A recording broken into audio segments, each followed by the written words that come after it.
ਉਸ ਪੰਜਾਬ ਹਰਿਆਣਾ ਹਿਮਾਚਲ ਮੈਂ ਹਾਂ ਤੁਹਾਡੇ ਨਾਲ ਮਨਪ੍ਰੀਤ ਨਿਊਜ਼ ਦੇ ਵਿੱਚ ਸ਼ੋਅ ਦੀ ਸ਼ੁਰੂਆਤ ਤੋਂ ਪਹਿਲਾਂ ਨਜ਼ਰ ਪਾਵਾਂਗੇ ਹੁਣ ਤੱਕ ਦੀ ਸਭ ਤੋਂ ਵੱਡੀ ਖਬਰ ਤੇ ਕਿਸਾਨ ਜਥੇਬੰਦੀਆਂ ਤੇ ਸੀਐਮ ਮਾਨ ਦਾ ਇੱਕ ਤੰਜ ਉਹਨਾਂ ਨੇ ਕੱਸਿਆ ਹੁਣ ਬਿਨਾਂ ਵਜ੍ਹਾ ਕਿਸਾਨ ਲਗਾਉਂਦੇ ਨੇ ਧਰਨੇ ਜਿਸ ਤੋਂ ਬਾਅਦ ਕਿਸਾਨਾਂ ਦਾ ਗੁੱਸਾ ਵੀ ਸੱਤਵੇਂ ਅਸਮਾਨ ਤੇ ਪਹੁੰਚਿਆ ਹੋਇਆ ਪਹਿਲਾਂ ਧਰਨੇ ਦੀ ਵਜ੍ਹਾ ਹੁੰਦੀ ਸੀ ਤੇ ਹੁਣ ਧਰਨੇ ਵਾਲੀ ਥਾਂ ਦੇਖਦੇ ਨੇ ਕਿਸਾਨ ਸੋ ਇਹ ਬਿਆਨ ਤੋਂ ਬਾਅਦ ਕਿਸਾਨ ਜਿਹੜੇ ਭੜਕੇ ਹੋਏ ਨੇ ਵੈਲਿਊ ਕੱਟ ਦੀ ਭਰਪਾਈ ਦੇ ਬਾਵਜੂਦ ਧਰਨੇ ਕਿਉਂ ਲੱਗ ਰਹੇ ਨੇ ਸੀਐਮ ਮਾਨ ਨੇ ਆਖਿਆ ਕਿਸਾਨਾਂ ਨੇ ਵੀ ਕੀਤਾ ਸੀਐਮ ਮਾਨ ਤੇ ਪਲਟਵਾਰ किसान भी परेशान ने गुस्से दे विच ने उन्हां दा कहना है कि सीएम मान दा बयान सही नहीं सी इसलिए सोचना चाहिए सी किसानां दे वल्लों रेला रोकिया जांदियां ने धरने लगाए जांदे ने इस उत्ते संगरूर जदों पहुंचे सी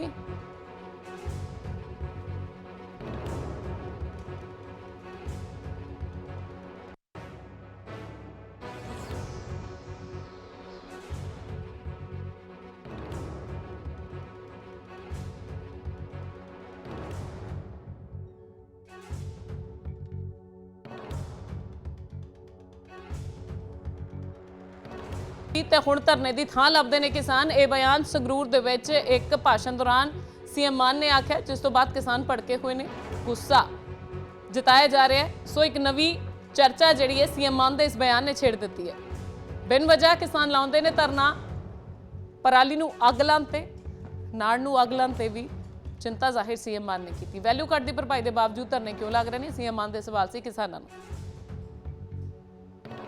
किसानों ने भी पलटवार किया आख्या कि सीएम मान नूं अपना बयान वापस लेना चाहिए सीएम मान ये आखते हैं कि मुआवजा दिता खात्यां दे विच पाया फिर भी धरने क्यों रेला रोकियां जांदियां ने वजह की है ये समझ नहीं आउंदी सीधे तौर पर निशाना पंजाब के अन्नदाता ते सीएम मान दे वल्लों साधिया गया जिस तो बाद किसान नाराज दिखाई दे रहे हैं बिन वजह किसान लगाउंदे ने धरने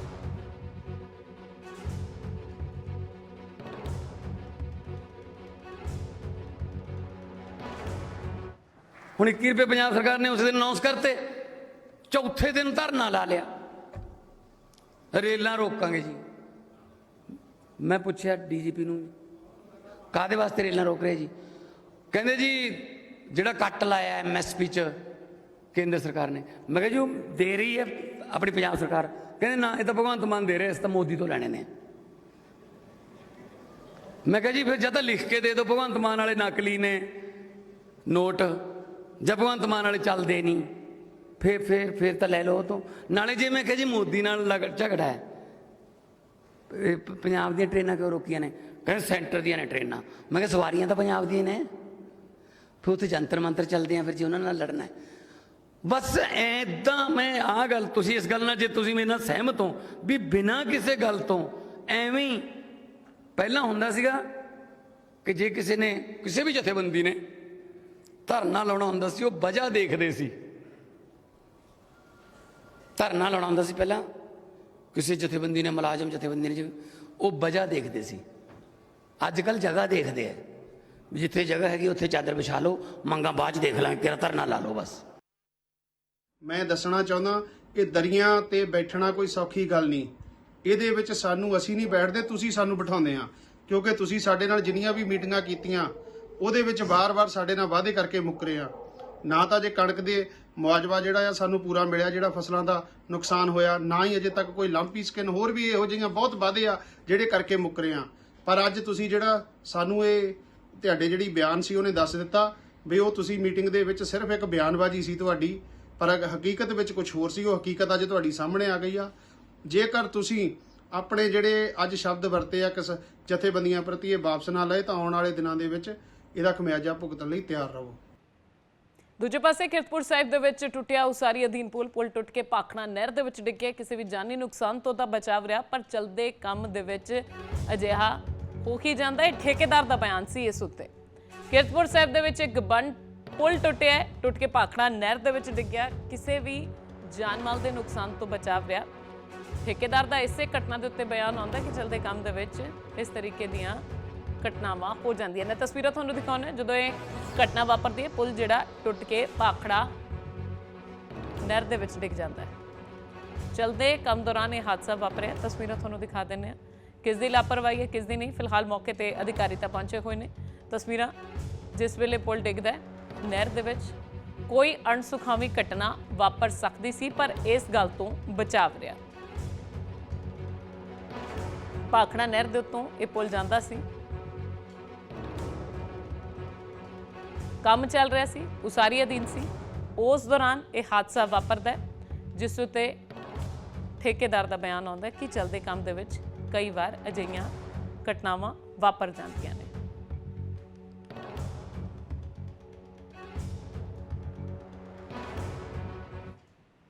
इटली की गल कर लैने। इटली के मिलान दे विच एक वड्डा धमाका हुंदा। धमाके तो बाद अग की लपेट दे विच कई वाहन आ जाते हैं। अद्धा दर्जन वाहनों नूं अग लगी। एक वैन नूं अग लगण दे कारण यह धमाका होया।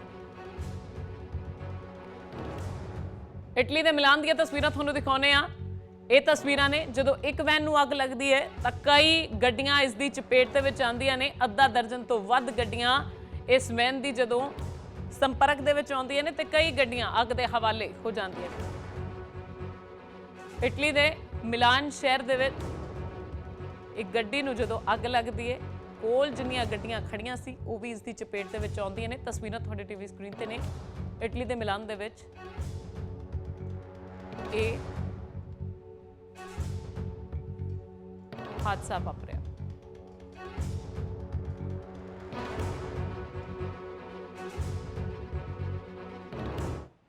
ਤੇ ਹੁਣ ਸ਼ੁਰੂਆਤ ਕਰਦੇ ਹਾਂ ਪ੍ਰੋਗਰਾਮ ਨਿਊਜ਼ ਤੇ ਵਿਊਜ਼ ਦੀ। ਸਭ ਤੋਂ ਪਹਿਲਾਂ ਅੰਮ੍ਰਿਤਸਰ ਦੇ ਵਿੱਚ ਸ਼ਨੀਵਾਰ ਇੱਕ ਧਮਾਕਾ, ਸੋਮਵਾਰ ਧਮਾਕਾ ਤੇ ਤੀਜਾ ਧਮਾਕਾ ਜਿਹੜਾ ਹੋਇਆ ਬੀਤੀ ਰਾਤ ਹੋਇਆ।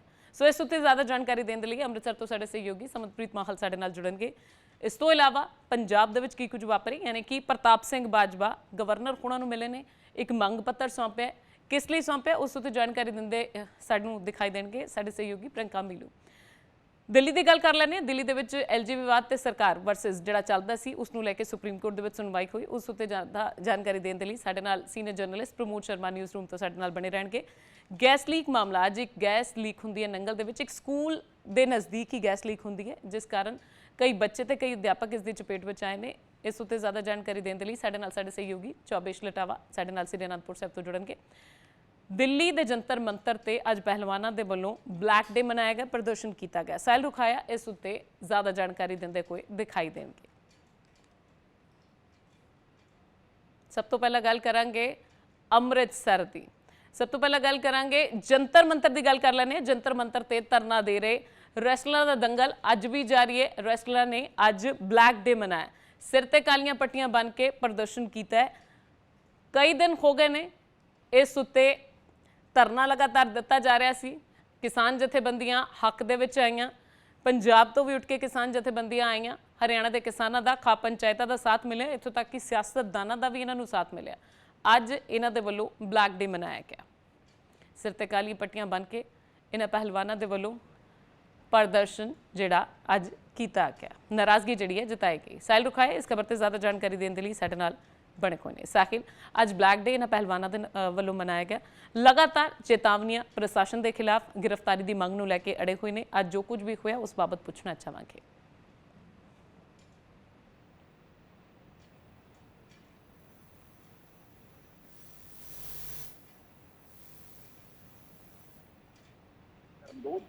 वो जिताया और साफ तौर पर कहा है कि ਜਦੋਂ ਤੱਕ WFI ਦੇ ਪ੍ਰੈਜ਼ੀਡੈਂਟ ਨੇ ਬ੍ਰਿਜਭੂਸ਼ਣ ਸ਼ਰਨ ਉਹਨਾਂ ਦੀ ਗ੍ਰਿਫਤਾਰੀ ਨਹੀਂ ਹੁੰਦੀ, ਉਹਨਾਂ ਦਾ ਜਿਹੜਾ ਇਹ ਪ੍ਰੋਟੈਸਟ ਹੈ ਉਹ ਕੰਟੀਨਿਊ ਜਾਰੀ ਰਹੇਗਾ। ਮੈਂ ਤੁਹਾਨੂੰ ਦੱਸ ਦੇਣਾ ਚਾਹੁੰਦਾ ਕਿ ਲਗਾਤਾਰ ਜਿਹੜਾ ਪਹਿਲਵਾਨ ਨੇ ਉਹ 19 ਦਿਨਾਂ ਤੋਂ ਦਿੱਲੀ ਦੇ ਜੰਤਰ ਮੰਤਰ ਤੇ WFI ਦੇ ਪ੍ਰੈਜ਼ੀਡੈਂਟ ਨੇ ਉਹਨਾਂ ਦੀ ਗ੍ਰਿਫਤਾਰੀ ਦੀ ਮੰਗ ਨੂੰ ਲੈ ਕੇ ਧਰਨੇ ਤੇ ਬੈਠੇ ਨੇ। ਅੱਜ ਦਿੱਲੀ ਪੁਲਿਸ ਵੱਲੋਂ ਜਿਹੜੀ ਨਾਬਾਲਿਗ ਪਹਿਲਵਾਨ ਸੀ ਉਹਨਾਂ ਦੇ ਜਿਹੜੇ 164 ਦੇ ਬਿਆਨ ਨੇ ਉਹ ਦਰਜ ਕਰਵਾਏ ਗਏ ਨੇ। ਤਾਂ ਲਗਾਤਾਰ ਹੁਣ ਪਹਿਲਵਾਨਾਂ 'ਚ ਰੋਸ ਜਿਹੜਾ ਹੈ ਉਹ ਵਧਿਆ ਜਾ ਰਿਹਾ ਹੈ। ਉਹਨਾਂ ਦਾ ਇਹ ਕਹਿਣਾ ਹੈ ਕਿ ਜਦੋਂ ਤੱਕ ਉਹਨਾਂ ਦੀ ਗ੍ਰਿਫਤਾਰੀ ਨਹੀਂ ਹੁੰਦੀ ਉਹਨਾਂ ਤੱਕ ਜਿਹੜਾ ਇਹਨਾਂ ਦਾ ਪ੍ਰੋਟੈਸਟ ਹੈ ਉਹ ਜਾਰੀ ਰਹੇਗਾ। ਇਸੇ ਗੱਲ ਇੱਕ ਹੋਰ ਦੱਸ ਦੇਣਾ ਚਾਹੁੰਦਾ ਕਿ 16 ਮਈ ਨੂੰ ਹਰਿਆਣਾ ਦੀ ਜਿਹੜੀ ਜਥੇਬੰਦੀਆਂ ਨੇ, ਕਿਸਾਨ ਜਥੇਬੰਦੀਆਂ, ਉਹ ਦਿੱਲੀ ਜਿਹੜੀ ਹੈ ਉਹ ਕੂਚ ਕਰਨਗੀ, ਕਿਉਂਕਿ ਅੱਜ ਕਿਸਾਨਾਂ ਦੇ ਇੱਕ ਵੱਡੇ ਲੀਡਰ ਰਤਨ ਸਿੰਘ ਮਾਨ ਵੱਲੋਂ ਇੱਕ ਵੀਡੀਓ ਜਾਰੀ ਕਰਕੇ ਇਹ ਕਿਹਾ ਗਿਆ ਹੈ ਕਿ 16 ਮਈ ਨੂੰ ਹਰਿਆਣਾ ਦੀ ਵੱਖ-ਵੱਖ ਜਿਹੜੀ ਕਿਸਾਨ ਜਥੇਬੰਦੀਆਂ ਨੇ ਉਹ ਦਿੱਲੀ ਜਾਏਗੀ ਔਰ ਦਿੱਲੀ ਦੇ ਜੰਤਰ ਮੰਤਰ ਜਾ ਕਰ ਇਹ ਪਹਿਲਵਾਨਾਂ ਨੂੰ ਸਮਰਥਨ ਦੇਗੀ। ਇਸ ਤੋਂ ਇਲਾਵਾ 21 ਤਾਰੀਖ ਨੂੰ ਜਿਹੜੀ ਹੈ ਉਹ ਮਹਾਪੰਚਾਇਤ ਵੀ ਕਿਸਾਨਾਂ ਵੱਲੋਂ ਤੇ ਖਾਪ ਵੱਲੋਂ ਬੁਲਾਈ ਗਈ ਹੈ। ਉਸ 'ਚ ਅਗਲੀ ਜਿਹੜੀ ਰਣਨੀਤੀ ਹੋਗੀ ਉਹ ਤਿਆਰ ਕੀ ਜਾਏਗੀ। ਤਾਂ ਲਗਾਤਾਰ ਜਿਹੜਾ ਇਹਨਾਂ ਦਾ ਪ੍ਰੋਟੈਸਟ ਹੈ ਉਹ ਜਾਰੀ ਹੈ। 13 ਤਾਰੀਖ ਨੂੰ ਜਿਹੜਾ ਹਰਿਆਣਾ ਦੇ LOP ਨੇ ਭੁਪਿੰਦਰ ਸਿੰਘ ਹੁੱਡਾ ਉਹ ਆਪਣੇ ਵਿਧਾਇਕਾਂ ਦੇ ਨਾਲ ਦਿੱਲੀ ਦੇ ਜੰਤਰ ਮੰਤਰ ਜਾਣਗੇ ਔਰ ਪਹਿਲਵਾਨਾਂ ਨੂੰ ਜਿਹੜਾ ਹੈ ਉਹ ਸਮਰਥਨ ਮਿਲਣਗੇ। ਲਗਾਤਾਰ ਹੁਣ ਪਹਿਲਵਾਨਾਂ ਦਾ ਜਿਹੜਾ ਰੋਸ਼ ਹੈ ਉਹ ਵੱਧਦਾ ਜਾ ਰਿਹਾ। ਇਹਨਾਂ ਦਾ ਸਾਫ਼ ਤੌਰ ਤੇ ਇਹ ਕਹਿਣਾ ਹੈ ਕਿ WFI ਦੇ ਪ੍ਰੈਜ਼ੀਡੈਂਟ ਦੀ ਜਲਦ ਤੋਂ ਜਲਦ ਗ੍ਰਿਫਤਾਰੀ ਹੋ। ਅਗਰ ਗ੍ਰਿਫਤਾਰੀ ਨਹੀਂ ਹੁੰਦੀ ਇਹਨਾਂ ਦਾ ਜਿਹੜਾ ਧਰਨਾ ਹੈ ਉਹ ਕੰਟੀਨਿਊ ਜਾਰੀ ਰਹੇਗਾ। ਔਰ ਇਸ ਮਾਮਲੇ 'ਚ ਕੱਲ ਦਿੱਲੀ ਦੀ ਰਾਉਜ਼ ਐਵੇਨਿਊ ਕੋਰਟ 'ਚ ਵੀ ਸੁਣਵਾਈ ਹੋਣੀ ਹੈ ਕਿਉਂਕਿ ਸੁਪਰੀਮ ਕੋਰਟ ਵੱਲੋਂ ਇਸ ਮਾਮਲੇ 'ਚ ਸੁਣਵਾਈ ਕੀਤੀ ਗਈ ਸੀ। ਉਸ ਤੋਂ ਬਾਅਦ ਮੁਕੱਦਮਾ ਦਰਜ ਹੋਇਆ ਤਾਂ ਉਹ ਸੁਪਰੀਮ ਕੋਰਟ ਨੇ ਜਿਹੜਾ ਸੁਣਵਾਈ ਹੋਈ ਸੀ ਉਹਨਾਂ ਨੇ ਇਹੀ ਕਿਹਾ ਕਿ ਹੁਣ ਸਾਡੇ ਵੱਲੋਂ ਇਹ ਮੁਕੱਦਮਾ ਦਰਜ ਕਰਨ ਦੇ ਆਦੇਸ਼ ਦੇ ਦਿੱਤੇ ਗਏ ਨੇ। ਹੁਣ ਤੁਸੀਂ ਜਾਂ ਤਾਂ ਸੈਸ਼ਨ ਕੋਰਟ 'ਚ ਜਾਓ ਜਾਂ ਹਾਈ ਕੋਰਟ ਦਾ ਜਿਹੜਾ ਹੈ ਉਹ ਰੁਖ ਕਰੋ। ਤਾਂ ਕੱਲ ਇਸ ਮਾਮਲੇ 'ਚ ਰਾਉਜ਼ ਐਵੇਨਿਊ ਕੋਰਟ 'ਚ ਜਿਹੜੀ ਹੈ ਮਾਮਲੇ ਦੀ ਸੁਣਵਾਈ ਹੈ ਉਹ ਹੋਣੀ ਹੈ। ਦੇਖਣ ਵਾਲੀ ਗੱਲ ਹੋਏਗੀ ਕਿ ਕੋਰਟ ਦਾ ਇੱਥੇ ਕੀ ਰੁਖ ਰਹਿੰਦਾ ਹੈ। ਜੀ ਸਾਹਿਲ, ਸ਼ੁਕਰੀਆ तमाम ਜਾਣਕਾਰੀ ਦੇਣ ਦੇ ਲਈ। ਅਗਲੀ ਖਬਰ ਦਾ ਰੁਖ ਕਰ ਲੈਣੇ। ਅੰਮ੍ਰਿਤਸਰ ਦੇ ਵਿੱਚ ਸ਼ਨੀਵਾਰ ਸੋਮਵਾਰ ਤੇ ਬੀਤੀ ਰਾਤ ਧਮਾਕੇ ਹੁੰਦੇ ਨੇ। ਫਿਲਹਾਲ ਪੁਲਿਸ ਪ੍ਰਸ਼ਾਸਨ ਦੇ ਵੱਲੋਂ ਇਸ ਗੁੱਥੀ ਨੂੰ ਸੁਲਝਾਉਣ ਦੀ ਗੱਲ ਵੀ ਆਖੀ ਜਾਂਦੀ ਹੈ। 5 ਮੁਲਜ਼ਮਾਂ ਦੀ ਗ੍ਰਿਫਤਾਰੀ ਇਸ ਮਾਮਲੇ ਦੇ ਵਿੱਚ ਹੁੰਦੀ ਹੈ। ਅਦਾਲਤ ਦੇ ਵਿੱਚ ਥੋੜੀ ਦੇਰ ਦੇ ਵਿੱਚ ਪੇਸ਼ ਕੀਤਾ ਜਾਏਗਾ। ਕਹਿੰਦੇ ਨੇ ਕਿ ਆਜ਼ਾਦ ਵੀਰ, ਅਮਰੀਕ, ਧਰਮਿੰਦਰ, ਹਰਜੀਤ ਇਹਨਾਂ ਨੂੰ ਕਾਬੂ ਕੀਤਾ। ਧਮਾਕੇ ਖੇਜ਼ ਜਿਹੜੀ ਸਮੱਗਰੀ ਵੀ ਇਹਨਾਂ ਤੋਂ ਬਰਾਮਦ ਹੋਈ ਹੈ। ਮੁਲਜ਼ਮਾਂ ਨੂੰ ਅਦਾਲਤ ਦੇ ਵਿੱਚ ਪੇਸ਼ ਕੀਤਾ ਜਾਵੇਗਾ। ਅੱਗੇ ਕੀ ਕੁਝ ਪੁੱਛ ਪੜਤਾਲ ਹੁੰਦੀ ਹੈ, ਕਿਹਨਾਂ ਦੇ ਕਹਿਣ ਤੇ ਇਹਨਾਂ ਦੇ ਵੱਲੋਂ ਧਮਾਕੇ ਕੀਤੇ ਗਏ, ਸਾਜ਼ਿਸ਼ਕਰਤਾ ਕੌਣ ਸੀ, ਮਾਸਟਰਮਾਈਂਡ ਕੌਣ ਸੀ, ਇਹਨਾਂ ਸਾਰੇ ਸਵਾਲਾਂ ਦਾ ਜਵਾਬ ਮਿਲਣਾ ਅਜੇ ਬਾਕੀ ਹੈ। ਅੰਮ੍ਰਿਤਸਰ ਤੋਂ ਸਾਡੇ ਸਹਿਯੋਗੀ ਸਮਤਪ੍ਰੀਤ ਮਾਹਲ ਇਸ ਸਮੇਂ ਸਾਡੇ ਨਾਲ ਇਸ ਖਬਰ ਤੇ ਜ਼ਿਆਦਾ ਜਾਣਕਾਰੀ ਦੇਣ ਦੇ ਲਈ ਜੁੜੇ ਹੋਏ ਨੇ। ਸਮਤ 3 ਧਮਾਕੇ ਅੰਮ੍ਰਿਤਸਰ ਦੇ ਵਿੱਚ ਲਗਾਤਾਰ ਹੋ ਰਹੇ ਨੇ। ਜਾਂਚ ਬੈਠੀ, SIT ਬਣੀ, ਬਹੁਤ ਕੁਝ ਹੁਣ ਤੱਕ ਹੋ ਚੁੱਕਿਆ ਹੈ। 5 ਮੁਲਜ਼ਮ ਹੁਣ ਜਿਵੇਂ ਕਾਬੂ ਕਰ ਲਏ ਗਏ ਨੇ, ਅਦਾਲਤ ਦੇ ਵਿੱਚ ਪੇਸ਼ ਕੀਤਾ ਜਾ ਚੁੱਕਿਆ ਹੈ ਜਾਂ ਕਰਨਾ ਹੈ, ਤੇ ਕੀ ਕੁਝ ਅੱਗੇ ਇਸ ਬਾਬਤ ਜਾਣਕਾਰੀ ਹੁਣ ਤੱਕ ਸਾਹਮਣੇ ਆਈ ਹੈ?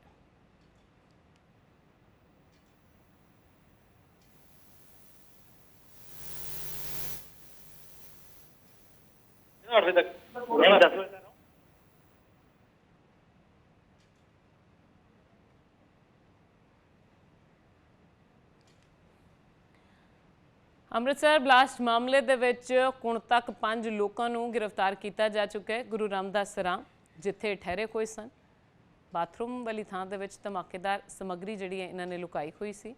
ਹੁਣ ਜਦ ਇਹਨਾਂ ਦੀ ਗ੍ਰਿਫਤਾਰੀ ਹੋ ਚੁੱਕੀ ਹੈ, ਅਦਾਲਤ ਦੇ ਵਿੱਚ ਪੇਸ਼ ਕਰਕੇ ਰਿਮਾਂਡ ਹਾਸਲ ਕੀਤਾ ਜਾਏਗਾ ਤੇ ਪੁੱਛਿਆ ਜਾਵੇਗਾ ਕਿ ਇਸ ਘਟਨਾ ਦੇ ਪਿੱਛੇ ਅਸਲ ਮਾਸਟਰਮਾਈਂਡ ਕੌਣ ਸੀ। ਸਮਤ ਇੱਕ ਵਾਰ ਫਿਰ ਤੋਂ ਸਾਡੇ ਨਾਲ ਜੁੜੇ ਹੋਏ ਨੇ। ਸਮਝ ਜਾਣਨਾ ਚਾਹਾਂਗੇ ਅਦਾਲਤ ਦੇ ਵਿੱਚ ਇਹਨਾਂ ਮੁਲਜ਼ਮਾਂ ਨੂੰ ਪੇਸ਼ ਕਰ ਦਿੱਤਾ ਗਿਆ ਜਾਂ ਨਹੀਂ ਕੀਤਾ ਗਿਆ, ਅੱਗੇ ਕੀ ਕੁਝ ਜਾਣਕਾਰੀ ਹੈ?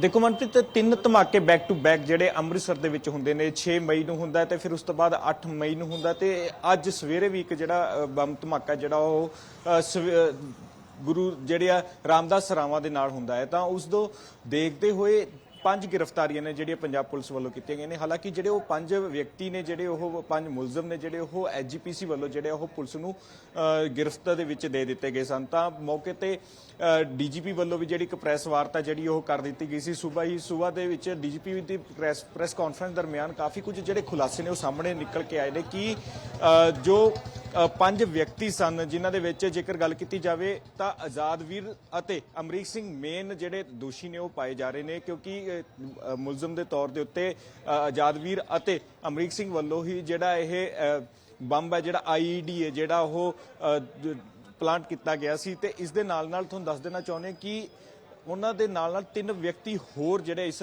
ਕੇਸ ਦੇ ਵਿੱਚ ਨਾਮਜ਼ਦ ਕੀਤੇ ਗਏ ਨੇ। ਧਰਮਿੰਦਰ, ਹਰਜੀਤ ਅਤੇ ਸਾਹਿਬ ਸਿੰਘ ਸਾਬਾ। ਸਾਹਿਬ ਸਿੰਘ ਸਾਬਾ ਇਹ ਉਹੀ ਵਿਅਕਤੀ ਹੈ ਜਿਹਦੇ ਕੋਲੋਂ ਇਹਨਾਂ ਵੱਲੋਂ ਜਿਹੜਾ ਬੰਬ ਦੀ ਸਮੱਗਰੀ ਹੈ, ਜਿਹੜੀ ਉਹ ਪੋਟਾਸ਼ੀਅਮ ਵਗੈਰਾ ਜਿਹੜਾ ਉਹ ਲੈ ਕੇ ਆਂਦਾ ਗਿਆ ਸੀ। ਤਾਂ 2 ਮਈ ਤੋਂ ਲਗਾਤਾਰ ਰਾਮਦਾਸ ਸਰਾਵਾਂ ਦੇ ਵਿੱਚ ਅਮਰੀਕ ਸਿੰਘ ਅਤੇ ਆਜ਼ਾਦ ਵੀਰ ਸਿੰਘ ਜਿਹੜਾ ਉਹ ਰਹਿ ਰਿਹਾ ਸੀ। ਤੇ ਪਹਿਲਾ ਬੰਬ ਜਿਹੜਾ ਉਹ ਕੈਨ ਦੇ ਵਿੱਚ ਜਿਹੜਾ 200 ਗ੍ਰਾਮ 2 ਕੈਨਾਂ ਦੇ ਵਿੱਚ 200 ਗ੍ਰਾਮ ਪਾ ਕੇ ਜਿਹੜਾ ਪੋਟਾਸ਼ੀਅਮ ਹੈ ਉਸ ਨੂੰ ਜਿਹੜਾ ਹੈਰੀਟੇਜ ਸਟਰੀਟ ਦੇ ਵਿੱਚ ਜਿਹੜਾ ਉਹ ਚਲਾਇਆ ਗਿਆ। ਤੇ ਇਸ ਤੋਂ ਬਾਅਦ ਦੇ ਵਿੱਚ ਜੇਕਰ ਗੱਲ ਕੀਤੀ ਜਾਵੇ, ਜਦੋਂ ਇੰਪੈਕਟ ਪੈਂਦਾ ਨਹੀਂ ਦਿਖਾਈ ਦਿੱਤਾ ਕਿਸੇ ਵੀ ਉੱਤੇ, ਤਾਂ ਦੂਸਰਾ ਬੰਬ ਹੈ ਜਿਹੜਾ ਉਹ ਫਿਰ ਤੋਂ ਪਲਾਂਟ ਕੀਤਾ ਗਿਆ। ਉਸ ਨੂੰ 2 ਕਟੋਰੀਆਂ ਦੇ ਵਿੱਚ ਜਿਹੜਾ ਇਕੱਠਾ ਕਰਕੇ ਜਿਹੜਾ 2 ਕਟੋਰੀਆਂ ਨੂੰ ਜੋੜ ਕੇ ਆਪਸ ਦੇ ਵਿੱਚ ਉਸ ਦੇ ਵਿੱਚ ਵਿਸਫੋਟਕ ਹੈ ਜਿਹੜਾ ਉਹ ਪਾਇਆ ਗਿਆ ਤੇ ਉਸ ਨੂੰ ਫਿਰ ਜਿਹੜਾ ਬੰਬ ਨੂੰ ਚਲਾਇਆ ਗਿਆ। ਤੇ ਬੀਤੇ ਸਵੇਰ ਦੀ ਜੇਕਰ ਗੱਲ ਕੀਤੀ ਜਾਵੇ 12 ਵਜੇ ਦਾ ਜਿਹੜਾ ਸਵੇਰ ਦਾ ਸਮਾਂ ਸੀ, ਤਾਂ ਉਸ ਵਕਤ ਵੀ ਰਾਮਦਾਸ ਸਰਾਵਾਂ ਦੀ ਬੈਕ ਸਾਈਡ ਦੇ ਉੱਤੇ ਜਿਹੜਾ ਇੱਕ ਬੰਬ ਹੈ ਜਿਹੜਾ ਉਹ ਚਲਾਇਆ ਗਿਆ ਹੈ। ਉਹ ਵੀ ਆਜ਼ਾਦਵੀਰ ਸਿੰਘ ਵੱਲੋਂ ਜਿਹੜਾ ਉਹ ਚਲਾਇਆ ਗਿਆ। ਤੇ ਇਸ ਸਾਰੇ ਮਾਮਲੇ ਦੇ ਵਿੱਚ ਕਿਹਾ ਗਿਆ ਕਿ ਇੱਕ ਦਹਿਸ਼ਤ ਦਾ ਮਾਹੌਲ ਹੈ ਜਿਹੜਾ ਉਹ ਪੈਦਾ ਕੀਤਾ ਜਾ ਰਿਹਾ ਸੀ, ਜੋ ਹੁਣ ਤੱਕ ਪੁਲਿਸ ਵੱਲੋਂ ਜਾਣਕਾਰੀ ਦਿੱਤੀ ਗਈ ਹੈ। ਤੇ ਕਿਹਾ ਜਾ ਰਿਹਾ ਕੁਝ ਸਮੇਂ ਦੇ ਵਿੱਚ ਉਹਨਾਂ ਨੂੰ ਜਿਹੜਾ ਅੰਮ੍ਰਿਤਸਰ ਕੋਰਟ ਦੇ ਵਿੱਚ ਜਿਹੜਾ ਪੇਸ਼ ਕੀਤਾ ਜਾਵੇਗਾ। ਤੇ ਕਿਹਾ ਜਾ ਰਿਹਾ ਕਿ 10 ਦਿਨ ਦਾ ਰਿਮਾਂਡ ਮੰਗਣ ਦੀ ਪੁਲਿਸ ਫਰਾਗ ਦੇ ਵਿੱਚ ਹੈ, ਕਿਉਂਕਿ 10 ਦਿਨ ਬਹੁਤ ਜ਼ਿਆਦਾ ਹੁੰਦੇ ਨੇ, ਜਿਸ ਦੇ ਵਿੱਚ ਕਾਫੀ ਚੀਜ਼ਾਂ ਜਿਹੜੀਆਂ ਖੁੱਲ੍ਹ ਕੇ ਸਾਹਮਣੇ ਆਉਣਗੀਆਂ। ਕਿਉਂਕਿ ਇਸ ਸਾਰੇ 5 ਵਿਅਕਤੀਆਂ ਦੇ ਨਾਲ ਇੱਕ ਮਹਿਲਾ ਨੂੰ ਵੀ ਜਿਹੜਾ ਡਿਟੇਨ ਦੇ ਵਿੱਚ ਹੈ ਜਿਹੜਾ ਉਹ ਰੱਖਿਆ ਗਿਆ ਹੈ, ਕਿ ਉਸ ਤੋਂ ਵੀ ਜਿਹੜੀ ਪੁੱਛਗਿੱਛ ਉਹ ਚੱਲ ਰਹੀ ਹੈ ਕਿ ਅਮਰੀਕ ਸਿੰਘ ਦੇ ਨਾਲ ਕਿਸ ਤਰ੍ਹਾਂ ਨਾਲ ਉਹ ਰਹਿ ਰਹੀ ਸੀ, ਕਦੋਂ ਉਹ ਅੰਮ੍ਰਿਤਸਰ ਪਹੁੰਚਦੇ ਨੇ ਤੇ ਕਿਹੜੀ ਮਨਸ਼ਾ ਦੇ ਨਾਲ ਜਿਹੜੇ ਇਹ ਬੰਬ ਨੇ ਉਹ ਚਲਾਏ ਗਏ ਨੇ। ਤਾਂ ਇਸ ਦੇ ਵਿੱਚ ਇੱਕ ਚੀਜ਼ ਹੋਰ ਮਨਪ੍ਰੀਤ ਇੱਕ ਨਿਕਲ ਕੇ ਆਉਂਦੀ ਹੈ ਕਿ ਜਿਹੜਾ ਆਜ਼ਾਦ ਵੀਰ ਹੈ ਉਹ ਪਿੰਡੋਂ ਤਾਂ ਕੱਢਿਆ ਹੀ ਹੋਇਆ ਤੇ ਉਹ ਬਹੁਤ ਪੜ੍ਹਿਆ ਲਿਖਿਆ ਵਿਅਕਤੀ ਹੈ। MCA ਕਿਹਾ ਜਾ ਰਿਹਾ ਕਿ ਉਹ MCA ਪਾਸ ਹੈ, ਮਾਸਟਰ ਪਾਸ ਹੈ। ਤਾਂ ਇੱਕ ਮਾਸਟਰ ਪਾਸ ਵਿਅਕਤੀ ਅਖੀਰਕਾਰ ਕਿਸ ਸਾਜ਼ਿਸ਼ ਦੇ ਨਾਲ ਜਿਹੜਾ ਇਹ ਚੀਜ਼ਾਂ ਹਰਕਤਾਂ ਕਰ ਰਿਹਾ ਸੀ, ਕਿਸ ਸਾਜ਼ਿਸ਼ ਦੇ ਨਾਲ ਬਿਲਕੁਲ ਬਹੁਤ ਸਾਰੀਆਂ ਚੀਜ਼ਾਂ ਇਸ ਪਿੱਛੇ ਜਿਹੜੀਆਂ ਲੁਕੀਆਂ ਹੋਈਆਂ ਨੇ ਉਹ ਸਾਹਮਣੇ ਜਗ ਜ਼ਾਹਿਰ ਹੋਣੀਆਂ ਬਾਕੀ ਨੇ ਕਿ ਮਾਸਟਰਮਾਈਂਡ ਕੌਣ ਹੈ ਇਸ ਪੂਰੀ ਸਾਜ਼ਿਸ਼ ਦੇ ਪਿੱਛੇ, ਕਿ ਉਹ ਧਮਾਕੇ ਕਰਾਏ ਗਏ, ਰੀਜ਼ਨ ਕੀ ਸੀ, ਉਹ ਸਾਰੀਆਂ ਚੀਜ਼ਾਂ ਹੁਣ ਖੁਲਾਸਾ ਹੋਏਗਾ ਜਦੋਂ ਰਿਮਾਂਡ ਹਾਸਲ ਹੋਏਗਾ। ਸ਼ੁਕਰੀਆ ਤਮਾਮ ਜਾਣਕਾਰੀ ਦੇਣ ਦੇ ਲਈ। ਵਿਰੋਧੀ ਧਿਰ ਦੇ ਨੇਤਾ ਪ੍ਰਤਾਪ ਸਿੰਘ ਬਾਜਵਾ ਦੇ ਵੱਲੋਂ ਅੱਜ ਰਾਜਪਾਲ ਖੁਣਾ ਦੇ ਨਾਲ ਮੁਲਾਕਾਤ ਕੀਤੀ ਗਈ। ਪੰਜਾਬ ਦੇ ਰਾਜਪਾਲ ਬਨਵਾਰੀ ਲਾਲ ਪੁਰੋਹਿਤ ਨੂੰ ਇੱਕ ਮੰਗ ਪੱਤਰ ਉਹਨਾਂ ਨੇ ਸੌਂਪਿਆ। ਸੁਖਪਾਲ ਸਿੰਘ ਖਹਿਰਾ ਦੀ ਸੁਰੱਖਿਆ ਬਾਰੇ ਚਿੰਤਾ ਜ਼ਾਹਿਰ ਕੀਤੀ ਹੈ। ਪਰਚਾ ਜਿਹੜਾ ਮਾਮਲਾ ਜਿਹੜਾ ਕੇਸ ਦਰਜ ਹੋਇਆ ਸੁਖਪਾਲ ਖਹਿਰਾ ਦੇ ਉੱਤੇ ਦੱਸਿਆ ਕਿ ਸਰਕਾਰ ਦੀ ਧੱਕੇਸ਼ਾਹੀ ਹੈ। ਪੁਲਿਸ ਦੀ ਕਾਰਗੁਜ਼ਾਰੀ ਤੇ ਵੀ ਸਵਾਲ ਚੁੱਕੇ ਨੇ ਪ੍ਰਤਾਪ ਸਿੰਘ ਬਾਜਵਾ ਖੁਣਾ ਨੇ ਤੇ ਨਾਲ ਹੀ ਮੰਤਰੀ ਲਾਲਚੰਦ ਕਟਾਰੂ ਚੱਕ ਨੂੰ ਮੰਤਰੀ ਮੰਡਲ ਤੋਂ ਬਰਖਾਸਤ ਕਰਨ ਦੀ ਮੰਗ ਰਾਜਪਾਲ ਖੁਣਾ ਦੇ ਅੱਗੇ ਰੱਖੀ ਹੈ। ਪ੍ਰਿयंका ਮਿਲੂ ਸਾਡੇ ਸਹਿਯੋਗੀ ਇਸ ਖਬਰ ਤੇ ਜ਼ਿਆਦਾ ਜਾਣਕਾਰੀ ਦੇਣ ਦੇ ਲਈ ਸਾਡੇ ਨਾਲ ਜੁੜੇ ਹੋਏ ਨੇ। ਪ੍ਰਿयंका, ਰਾਜਪਾਲ ਖੁਣਾ ਨੂੰ ਮਿਲੇ ਨੇ ਵਿਰੋਧੀ ਧਿਰ ਦੇ ਨੇਤਾ ਪ੍ਰਤਾਪ ਸਿੰਘ ਬਾਜਵਾ, ਕੀ ਕੁਝ ਆਖਦੇ ਨੇ, ਕਿਹੜੀਆਂ ਗੱਲਾਂ ਵਿਚਾਰੀਆਂ ਨੇ? ਸਭ ਤੋਂ ਪਹਿਲਾਂ ਤਾਂ ਅੱਜ ਜਿਹੜੀਆਂ ਗੱਲਾਂ ਵਿਚਾਰੇ ਗਈਆਂ ਉਸ ਦੇ ਵਿੱਚ ਵੱਡਾ ਮੁੱਦਾ ਉਹਨਾਂ ਨੇ ਸੁਖਪਾਲ ਖਹਿਰਾ ਦੀ ਜਿਹੜੀ ਸੁਰੱਖਿਆ ਨੂੰ ਲੈ ਕੇ ਰੱਖਿਆ ਸੀ ਕਿ ਜਿਸ ਤਰ੍ਹਾਂ 27 ਤਰੀਕ ਨੂੰ ਇੱਕ ਮੁਕੱਦਮਾ ਜਿਹੜਾ ਦਰਜ ਕੀਤਾ ਗਿਆ ਸੀ ਭੁਲੱਥ ਦੇ ਵਿੱਚ ਉਹਨਾਂ ਦੇ ਖਿਲਾਫ ਇੱਕ ਮੁਕੱਦਮਾ ਦਰਜ ਕੀਤਾ ਗਿਆ, ਜਿਸ ਨੂੰ ਲੈ ਕੇ ਉਹਨਾਂ ਨੇ ਕਿਹਾ ਕਿ ਇਹ ਸਰਾਸਰ ਸਰਕਾਰ ਦੀ ਧੱਕੇਸ਼ਾਹੀ ਹੈ, ਕਿਉਂਕਿ ਜਿਸ ਤਰ੍ਹਾਂ ਦੇ ਨਾਲ ਦੋ ਜਿਹੜੀਆਂ ਕਥਿਤ ਵੀਡੀਓਜ਼ ਮੰਤਰੀ ਦੀਆਂ ਪੰਜਾਬ ਕੈਬਨਿਟ ਮਿਨਿਸਟਰ ਦੀਆਂ ਸਾਹਮਣੇ ਆ ਰਹੀਆਂ ਸਨ, ਉਹਨਾਂ ਨੇ ਉਹਨਾਂ ਦਾ ਖੁਲਾਸਾ ਕੀਤਾ ਤੇ ਨਾਲ ਹੀ ਉਹਨਾਂ ਨੇ ਇਹਨਾਂ ਵੀਡੀਓਜ਼ ਦੇ ਬਾਰੇ ਰਾਜਪਾਲ ਨੂੰ ਵੀ ਉਹ ਮਿਲੇ ਸਨ ਤੇ ਮੰਗ ਪੱਤਰ ਦਿੱਤਾ ਸੀ ਕਿ ਇਸ ਦੀ ਜਾਂਚ ਹੋਣੀ ਚਾਹੀਦੀ ਹੈ। ਹਾਲਾਂਕਿ ਜਾਂਚ ਤੋਂ ਬਾਅਦ ਬਿਲਕੁਲ ਸਹੀ ਪਾਈਆਂ ਗਈਆਂ ਕਿਉਂਕਿ ਜਾਂਚ ਫੋਰੈਂਸਿਕ ਹੋਣੀ ਸੀ, ਪਤਾ ਲਗਾਉਣਾ ਸੀ ਕਿ ਆਖਿਰ ਕੀ ਇਹ ਵੀਡੀਓਜ਼ ਜਿਹੜੀਆਂ ਨੇ ਇਹਨਾਂ ਦੇ ਨਾਲ ਕੋਈ ਛੇੜਛਾੜ ਤਾਂ ਨਹੀਂ ਹੋਈ ਕਿ ਇਹ ਐਨੀਮੇਟਡ ਨੇ। ਤਾਂ ਹੁਣ ਜਿਹੜੀ ਹੈ ਇਹ ਚੀਜ਼ ਬਿਲਕੁਲ ਸਾਹਮਣੇ ਆ ਚੁੱਕੀ ਹੈ, ਸਪਸ਼ਟ ਹੋ ਚੁੱਕਾ ਹੈ ਕਿ ਵੀਡੀਓ ਦੇ ਵਿੱਚ ਮੰਤਰੀ ਇਹੀ ਨੇ ਤੇ ਉਹ ਪੀੜਤ ਵਿਅਕਤੀ ਜਿਹੜਾ ਉਹ ਵੀ ਆਪਣਾ ਨਾਮ ਤੇ ਪਤਾ ਸਾਰਾ ਕੁਝ ਦੱਸ ਰਿਹਾ। 10 ਸਾਲ ਪਹਿਲਾਂ ਦੀ ਇਹ ਘਟਨਾ ਦੱਸੀ ਜਾ ਰਹੀ ਹੈ। ਇਸ ਤਮਾਮ ਸੀਨ ਤੋਂ ਬਾਅਦ ਤਮਾਮ ਦ੍ਰਿਸ਼ ਤੋਂ ਬਾਅਦ ਸੁਖਪਾਲ ਖਹਿਰਾ ਜਿਹੜੇ ਨੇ ਉਹਨਾਂ ਨੇ ਲਾਈਵ ਹੋ ਕੇ ਵੀ ਕਈ ਵਾਰ ਫੇਸਬੁੱਕ ਦੇ ਉੱਤੇ ਜਾਣਕਾਰੀ ਦਿੱਤੀ ਹੈ ਕਿ ਉਹਨਾਂ ਨੂੰ ਹੁਣ ਖਤਰਾ ਹੈ, ਉਹਨਾਂ ਦੇ ਉੱਤੇ ਝੂਠੇ ਮੁਕੱਦਮੇ ਜਿਹੜੇ ਨੇ ਉਹ ਦਰਜ ਕੀਤੇ ਜਾ ਰਹੇ ਨੇ, ਜਿਸ ਨੂੰ ਲੈ ਕੇ ਅੱਜ LOP ਪ੍ਰਤਾਪ ਸਿੰਘ ਬਾਜਵਾ ਰਾਜਪਾਲ ਨੂੰ ਮਿਲੇ।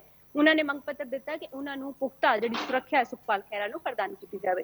ਦੂਜਾ ਵੱਡਾ ਮੁੱਦਾ ਉਹਨਾਂ ਨੇ ਪੰਜਾਬ ਦੀ ਕਾਨੂੰਨ ਵਿਵਸਥਾ ਨੂੰ ਲੈ ਕੇ ਕਿਹਾ ਕਿ ਅੰਮ੍ਰਿਤਸਰ ਦੇ ਵਿੱਚ ਲਗਾਤਾਰ ਬੰਬ ਧਮਾਕੇ ਹੋਏ ਨੇ, ਪੰਜਾਬ ਦੇ ਲੋਕ ਜਿਹੜੇ ਨੇ ਇਸ ਵਕਤ ਸਹਿਮੇ ਹੋਏ ਨੇ। ਆਖਿਰ ਅੰਮ੍ਰਿਤਸਰ ਜਿਹੜਾ ਕਿ ਪੰਜਾਬ ਦਾ ਸਭ ਤੋਂ ਵੱਡਾ ਸ਼ਹਿਰ ਮੰਨਿਆ ਜਾਂਦਾ, ਸਭ ਤੋਂ ਵੱਡਾ ਟੂਰਿਸਟ ਹੱਬ ਮੰਨਿਆ ਜਾਂਦਾ, ਇੱਥੇ ਇਹ ਵੱਡੇ ਧਮਾਕੇ ਹੋ ਰਹੇ ਨੇ। ਦਰਬਾਰ ਸਾਹਿਬ ਦੇ ਨੇੜੇ ਵੱਡੇ ਧਮਾਕੇ ਹੋਣਾ ਸਭ ਤੋਂ ਨਮੋਸ਼ੀ ਵਾਲੀ ਗੱਲ ਹੈ। ਆਖਿਰ ਸਰਕਾਰ ਤੇ ਇੰਟੈਲੀਜੈਂਸ ਦਾ ਫੇਲਿਅਰ ਇਸ ਨੂੰ ਮੰਨਿਆ ਜਾ ਰਿਹਾ। ਤਾਂ ਇਹਨਾਂ ਦੋ ਮੁੱਦੇ ਨੂੰ ਲੈ ਕੇ ਅੱਜ ਪ੍ਰਤਾਪ ਸਿੰਘ ਬਾਜਵਾ ਰਾਜਪਾਲ ਨੂੰ ਮਿਲੇ, ਉਹਨਾਂ ਨੇ ਮੰਗ ਪੱਤਰ ਜਿਹੜਾ ਹੈ ਉਹਨਾਂ ਨੂੰ ਦਿੱਤਾ। ਨਾਲ ਹੀ ਇਸ ਦੇ ਉਹਨਾਂ ਨੇ ਅੱਜ ਨਿਖੇਧੀ ਕੀਤੀ ਜਿਸ ਤਰ੍ਹਾਂ ਬੀਤੇ ਦਿਨ ਜਲੰਧਰ ਦੇ ਵਿੱਚ ਤਸਵੀਰਾਂ ਦੇਖਣ ਨੂੰ ਮਿਲੀਆਂ, ਜਿਸ ਤਰ੍ਹਾਂ ਕਿਉਂਕਿ ਇਲੈਕਸ਼ਨ ਤੋਂ 40 ਘੰਟੇ ਪਹਿਲਾਂ ਜਿਹੜਾ ਹੈ ਜਿਹੜੇ ਲੋਕ ਸਭਾ ਚਾਹੇ ਵਿਧਾਨ ਸਭਾ ਚੋਣਾਂ ਹੋਣ ਤਾਂ ਜਿਹੜੇ ਸੰਬੰਧਿਤ ਹਲਕੇ ਦੇ ਜਿਹੜੇ ਲੋਕ ਹੁੰਦੇ ਨੇ, ਨੁਮਾਇੰਦੇ ਹੁੰਦੇ ਨੇ, ਸਿਰਫ ਉਹੀ ਉੱਥੇ ਬੂਥਾਂ ਦੇ ਉੱਤੇ ਬੈਠਦੇ ਨੇ। ਪਰ ਵਿਧਾਇਕ ਜਿਸ ਤਰ੍ਹਾਂ ਉੱਥੇ ਬੈਠੇ ਨਜ਼ਰ ਆਏ, ਬਹੁਤ ਸਾਰੇ ਹਲਕਿਆਂ ਦੇ ਪ੍ਰਮੁੱਖ ਜਿਹੜੇ ਲੋਕ ਨੇ ਬੁਲਾਰੇ ਉੱਥੇ ਬੈਠੇ ਨਜ਼ਰ ਆਏ, ਉਹਨਾਂ ਤਸਵੀਰਾਂ ਨੂੰ ਵੀ ਉਹਨਾਂ ਨੇ ਨਸ਼ਰ ਕੀਤਾ, ਕਿਹਾ ਕਿ ਇਹ ਸਰਾਸਰ ਸਰਕਾਰ ਦੀ ਗੁੰਡਾਗਰਦੀ ਹੈ। ਇਸ ਦੇ ਵਿਰੁੱਧ ਸਰਕਾਰ ਜਿਹੜੀ ਪ੍ਰਸ਼ਾਸਨ ਤੇ ਨਾਲ ਹੀ ਪੁਲਿਸ ਜਿਹੜਾ ਹੈ ਮੁੱਖ ਦਰਸ਼ਕ ਬਣ ਕੇ ਖੜਾ ਦਿਖ ਰਿਹਾ। ਬਹੁਤ ਸਾਰੀਆਂ ਜਿਹੜੀਆਂ ਕੰਪਲੇਂਟਸ ਨੇ ਉਹ ਵੀ ਦਰਜ ਹੁੰਦੀਆਂ ਰਹੀਆਂ ਪਰ ਹਾਲੇ ਤੱਕ ਕੋਈ ਕਾਰਵਾਈ ਹੁੰਦੀ ਨਜ਼ਰ ਨਹੀਂ ਆ ਰਹੀ। ਤਾਂ ਇਸ ਨੂੰ ਲੈ ਕੇ ਵੀ ਉਹਨਾਂ ਨੇ ਰਾਜਪਾਲ ਦੇ ਕੋਲ ਮੰਗ ਪੱਤਰ ਦੇ ਵਿੱਚ ਇਹ ਚੀਜ਼ਾਂ ਜਿਹੜੀਆਂ ਨੇ ਨਸ਼ਰ ਕੀਤੀਆਂ, ਸਾਰੀਆਂ ਗੱਲਾਂ ਨਸ਼ਰ ਕੀਤੀਆਂ ਕਿ ਜਲੰਧਰ ਇਲੈਕਸ਼ਨ ਦੇ ਵਿੱਚ ਸਰਾਸਰ ਸਰਕਾਰ ਨੇ ਆਪਣੀ ਧੱਕੇਸ਼ਾਹੀ ਦਿਖਾਈ ਹੈ। ਜੀ ਸ਼ੁਕਰੀਆ ਪ੍ਰਿयंका तमाम ਜਾਣਕਾਰੀ ਦੇਣ ਦੇ ਲਈ। ਨੰਗਲ ਦੀ ਗੱਲ ਕਰ ਲੈਂਦੇ ਹਾਂ। ਨੰਗਲ ਦੇ ਇੱਕ ਨਿੱਜੀ ਸਕੂਲ ਦੇ ਨੇੜੇ ਗੈਸ ਲੀਕ ਦਾ ਮਾਮਲਾ ਸਾਹਮਣੇ ਆਉਂਦਾ ਹੈ, ਜਿਸ ਤੋਂ ਬਾਅਦ ਕਈ ਬੱਚਿਆਂ ਤੇ ਅਧਿਆਪਕਾਂ ਦੀ ਸਿਹਤ ਖਰਾਬ ਹੁੰਦੀ ਹੈ, ਜਿਸ ਤੋਂ ਬਾਅਦ ਉਹਨਾਂ ਨੂੰ ਹਸਪਤਾਲ ਭਰਤੀ ਕਰਵਾਇਆ ਜਾਂਦਾ ਹੈ। ਸਿੱਖਿਆ ਮੰਤਰੀ ਹਰਜੋਤ ਬੈਂਸ ਵੀ ਮੌਕੇ ਤੇ ਪਹੁੰਚੇ, ਬੱਚੇ ਦਾ ਹਾਲ ਜਾਣੇ। ਤਸਵੀਰਾਂ ਜਿਹੜੀਆਂ ਟੀਵੀ ਸਕਰੀਨ ਤੇ ਤੁਸੀਂ ਦੇਖ ਰਹੇ ਹੋ ਉਸੇ ਵੇਲੇ ਦੀਆਂ ਨੇ ਜਦੋਂ ਗੈਸ ਲੀਕ ਹੁੰਦੀ ਹੈ, ਬੱਚੇ ਜਿਹੜੇ ਨੇ ਇਸ ਦੀ ਚਪੇਟ ਦੇ ਵਿੱਚ ਆਉਂਦੇ ਨੇ। ਚੋਬੇਸ਼ ਲਟਾਵਾ ਇਸ ਸਮੇਂ ਸਾਡੇ ਸਹਿਯੋਗੀ ਇਸ ਖਬਰ ਤੇ ਜ਼ਿਆਦਾ ਜਾਣਕਾਰੀ ਦੇਣ ਦੇ ਲਈ ਸਾਡੇ ਨਾਲ ਬਣੇ ਹੋਏ ਨੇ। ਚੋਬੇਸ਼, ਜਾਣਨਾ ਚਾਹਾਂਗੇ ਆਖਿਰਕਾਰ ਹੋਇਆ ਕੀ ਸੀ ਗੈਸ ਲੀਕ ਮਾਮਲੇ ਦੇ ਵਿੱਚ, ਕੀ ਕੁਝ ਜਾਣਕਾਰੀ ਹੁਣ ਤੱਕ ਸਾਹਮਣੇ ਆਈ ਹੈ? ਜੀ ਮਨਪ੍ਰੀਤ, ਸਭ ਤੋਂ ਪਹਿਲਾਂ ਸਵੇਰੇ 8:30 9 ਵਜੇ ਦੇ ਕਰੀਬ ਦਾ ਟਾਈਮ ਸੀ ਜਦੋਂ ਸਕੂਲੀ ਬੱਚੇ ਆਪਣੇ ਸਕੂਲ ਦੇ ਵਿੱਚ ਜਾਂਦੇ ਨੇ ਤੇ ਜਦੋਂ ਸਵੇਰੇ ਪ੍ਰੇਅਰ ਹੁੰਦੀ ਹੈ, ਪ੍ਰੇਅਰ ਤੋਂ ਬਾਅਦ ਉਹ ਕਲਾਸਾਂ ਦੇ ਵਿੱਚ ਬੈਠ ਜਾਂਦੇ ਨੇ ਤੇ ਉਦੋਂ ਹੀ ਉੱਥੇ ਜੋ ਫੋਕਲ ਪੁਆਇੰਟ ਹੈ ਨੰਗਲ ਦਾ, ਨਿਆ ਨੰਗਲ ਦੇ ਵਿੱਚ ਪੈਂਦਾ ਹੈ ਤੇ ਉੱਥੇ ਨਿਆ ਨੰਗਲ ਦੇ ਵਿੱਚ ਇੱਕ ਕਰੀਬ ਕਈ ਫੈਕਟਰੀਆਂ ਹੈ।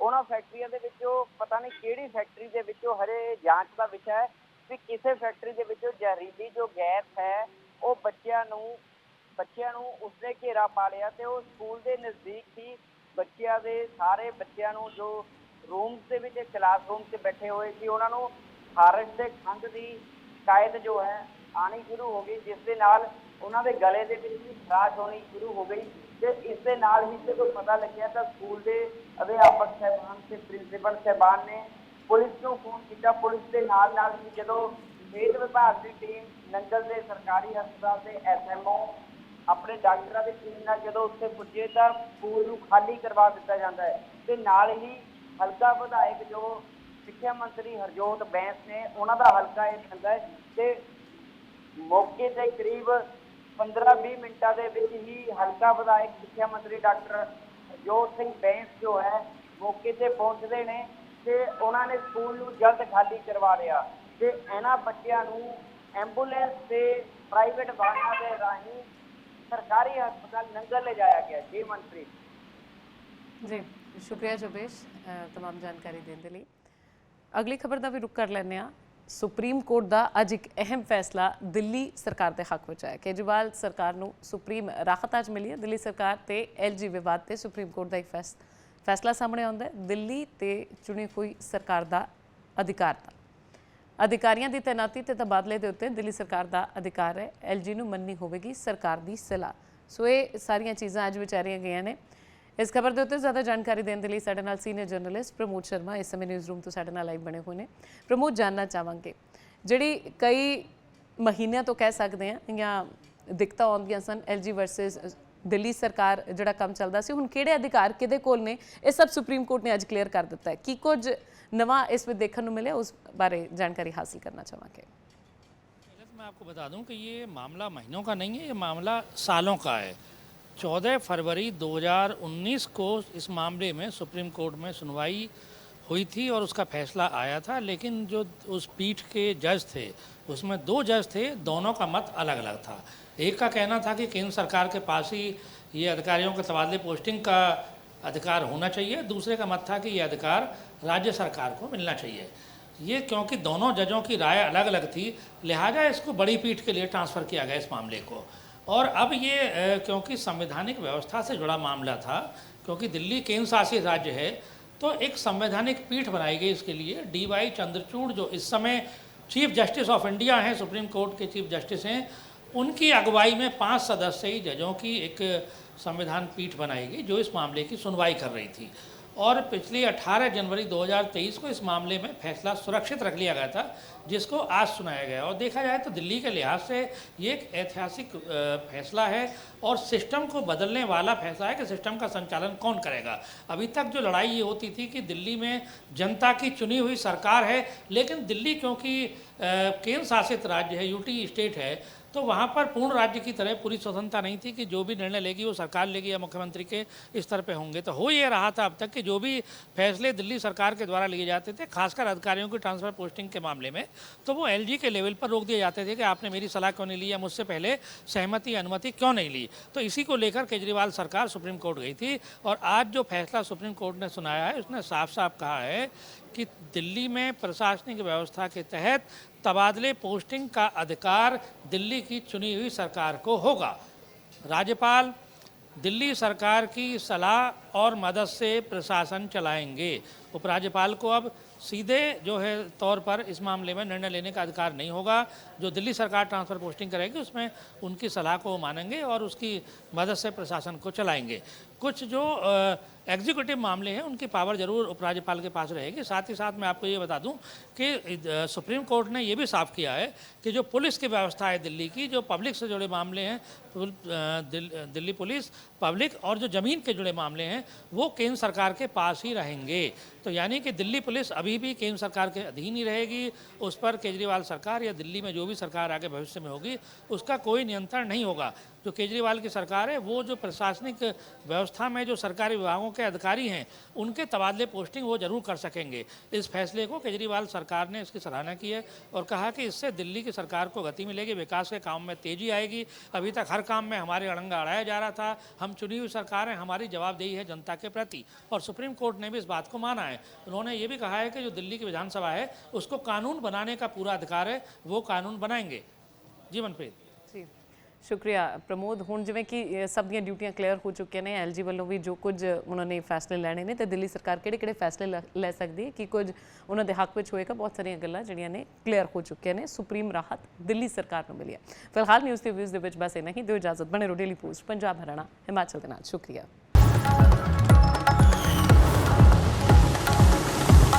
Daily Post, Punjab, Haryana, Himachal. Journalism of hope.